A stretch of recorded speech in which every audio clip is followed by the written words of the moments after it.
Greetings. It's Thursday, the 24th of July, 2025. I'm Thomas Caldwell of the Aurelian Column, and this is the Midweek Report.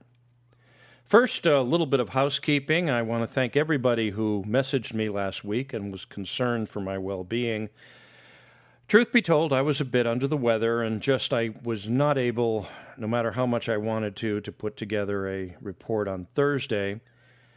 And I thought that most people would just say, okay, but I got a lot of people calling me up or dropping me email or otherwise reaching out saying, what happened? Are you okay?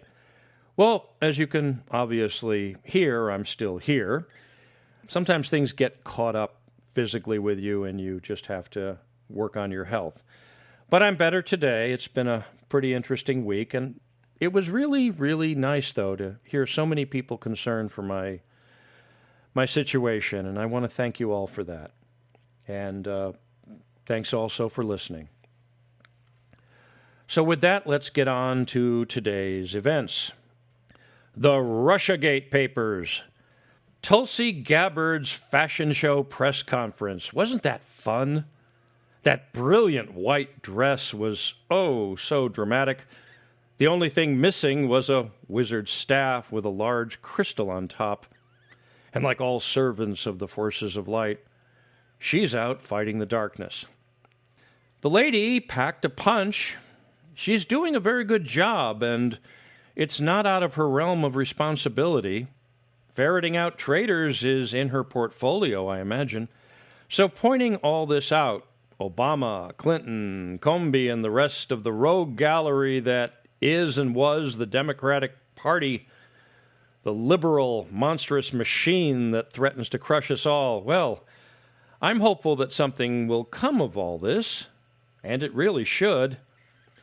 If you keep giving the American people crises like this and nothing happens to the bad guys, they become even more frustrated, despondent, cynical, and eventually violently angry and bloodthirsty.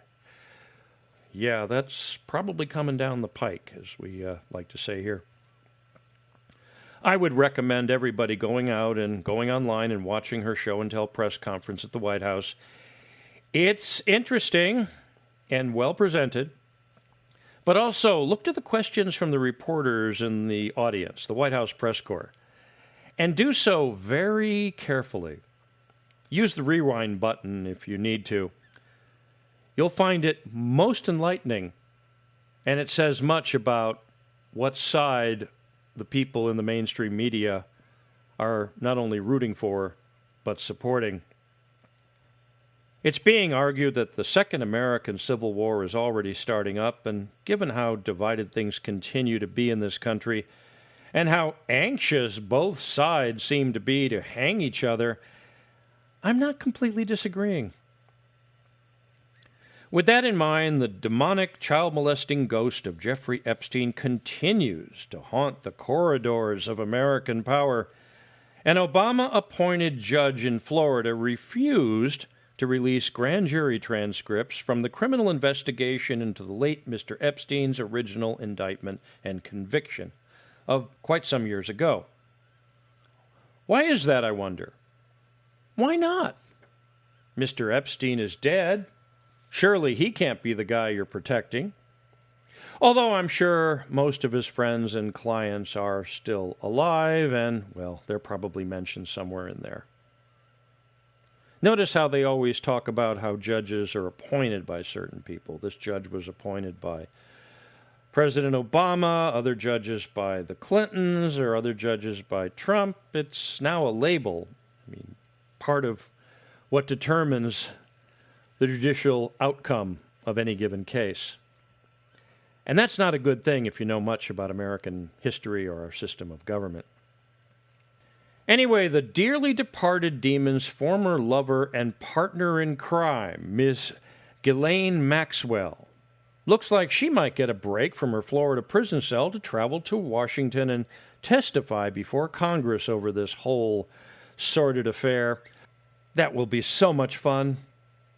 And reports are that the lady is planning to spill the beans. A lot of people have been reaching out to those who share her accommodation in federal custody, and, well, She seems to be really organized and putting together a lot of notes and papers and calls to lawyers. It's going to get really, really hot for those that have reason to worry.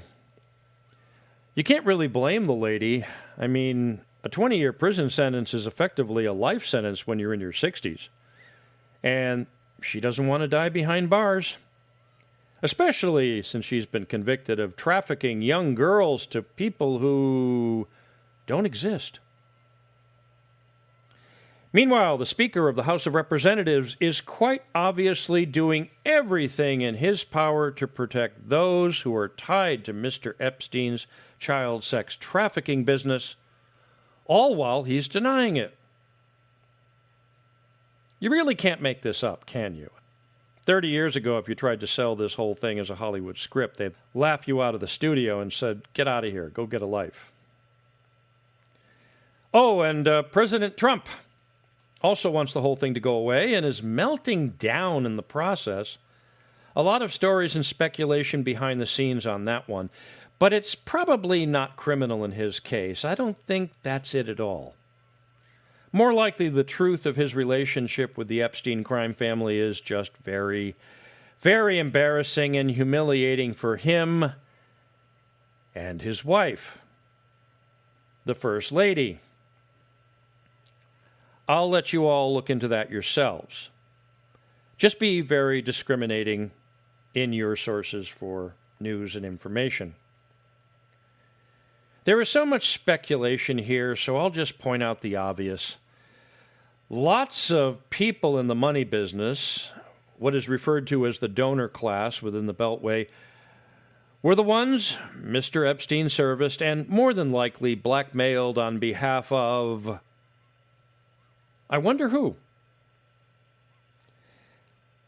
Here's a sad reality. Politicians are not much more expensive than a dime a dozen.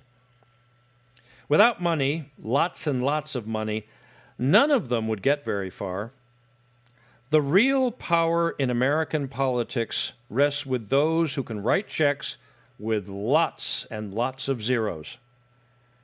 And these people are scared. Very, very scared. We'll return to this topic at the end of today's visit.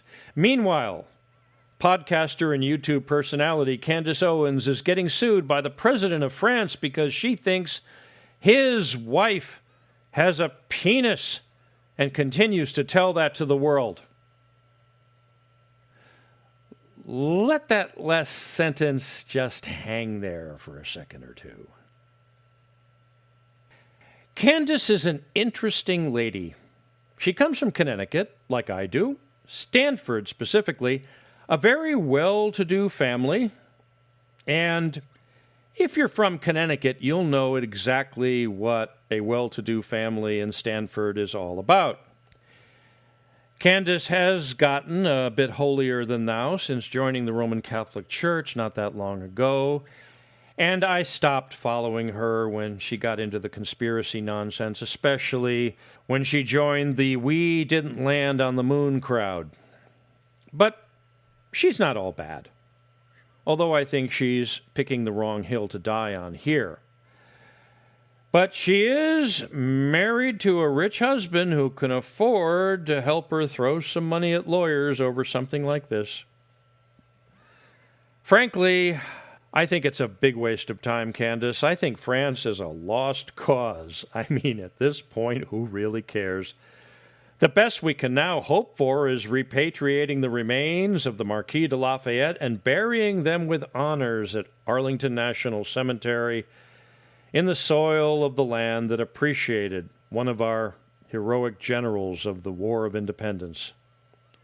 After all, he's probably spinning so hard in his grave there in Paris that I'm sure he would appreciate the change of scenery. Candace, if you want to waste your time with questions on the presence or absence of male anatomy in politics, I would look to those who work on Capitol Hill, especially our elected officials. As I'm certain, based on observed behavior, most of them are missing their equipment. I'd go after them. That would be a far better use of your time, talents, and resources. Returning to the other side of the world, there have been protests in Ukraine over the passage of something being referred to as an anti-corruption law. Little Mr. Zelensky has come out claiming that the new law is designed to crack down on the nation's epidemic of corruption and, Really? Mr. Zelensky is fighting against corruption in Ukraine among his cronies. Does anyone believe that? Really? That's kind of like hyenas in Africa protesting the plight of wounded gazelles. In a country with upwards of 1 million graves of war dead and men being pulled off the street to be thrown into the meat grinder that is the Russian-Ukrainian war, I find it more than a little unusual for the people of that sad, suffering country to pick this as something to finally take to the streets over. There's something else going on here, folks. And it's something to watch and look into.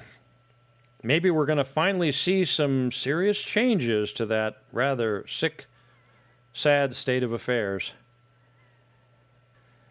Now, referring back to what I was talking about earlier, most people never have a chance to meet people in power. I mean, real people who have power, face to face. Not read about them on the internet or hear from someone who claims to know what they're all about, but actually meet them in person, usually under professional or social circumstances. And those of us who've been in the news media for much of our lives often have the opportunity to do that. And it's in those situations that you get to size these people up and learn something very important about the world we live in. Now, speaking from firsthand experience, the one thing you'll notice when it comes to meeting someone in a position of authority over their fellow man is how they handle something that is, in a way, coursing through their veins. And that something is power. A tangible substance, and one that is far more addictive and potentially far more deadly than anything churned out in the criminal laboratories of the Far East or South America. Like any drug, power can be used for good or for unimaginable evil. Just like electricity, it's devoid of any built-in morality. And like electricity, you can kill with it or you can save lives with it. So it's very important in deciding who is allowed to have it. In the United States, if you have money, lots of money, you have power. Lots of power. And merchants and businessmen historically have never been known for being terribly concerned with the well-being of others. Some have. Many of the so-called robber barons of 100 to 150 years ago were well known for their philanthropy. Men like Carnegie, Rockefeller, Ford, they left vast sums to further the cause of human endeavor, education especially. Their universities, research institutes, art galleries, and other noble public works are still enjoyed by the American people today. A lot of good has come from their fortunes. But all of these men ran their enterprises with an iron fist. And being their employee back in those times was all too often an exercise in living human misery. Their fortunes were built by whatever means they could get away with, and they funded many politicians who ensured that they would. Those at the top of the business world often lack much in the way of empathy toward their fellow citizens. That's out of necessity. If you care too much for the lives of those you need to fire to increase profits, you'll lose to someone who has a colder heart than you do. That's the way of that world. But it can't be the way of a nation and those who lead that nation and its citizens who call it home. People in positions of unaccountable power, those with lots of money, have strange tastes. And that all too often includes the realm of the biological and the physical. If you hang out with any tech entrepreneurs long enough, you'll know that firsthand. And much of the reason is because those in that realm live in a place where everything and everyone is either bought or sold, and pleasure and satisfaction is the end goal of their daily existence. Those people who are terrified of the slithering reality of the Epstein crime family coming to light are those of whom I speak. They are now waking up to the harsh reality that what they were up to is seriously frowned upon by those of us who don't have the drug known as power coursing through our veins. They're in danger, and they know it. And what we are seeing is their panic being passed along to those whom they have bought and sold in our political establishment, those whose morality is for sale like anything else. Much in the same way, Mr. Epstein and the other members of his crime family bought and sold children. That's it for today. If you appreciate my work, please like, subscribe, and share. Share with your friends and share with your enemies. A lot of them aren't really enemies if you get to think about it. And also, please consider a paid subscription or a donation. It keeps the lights on literally and figuratively. I can be reached at feedback@aureliancolumn.com. That's feedback@aureliancolumn.com. I'm up on X. My handle there is MICCAMPEN. That's MICCAMPEN. This podcast originates at Substack. My handle there is aureliancolumn.substack.com.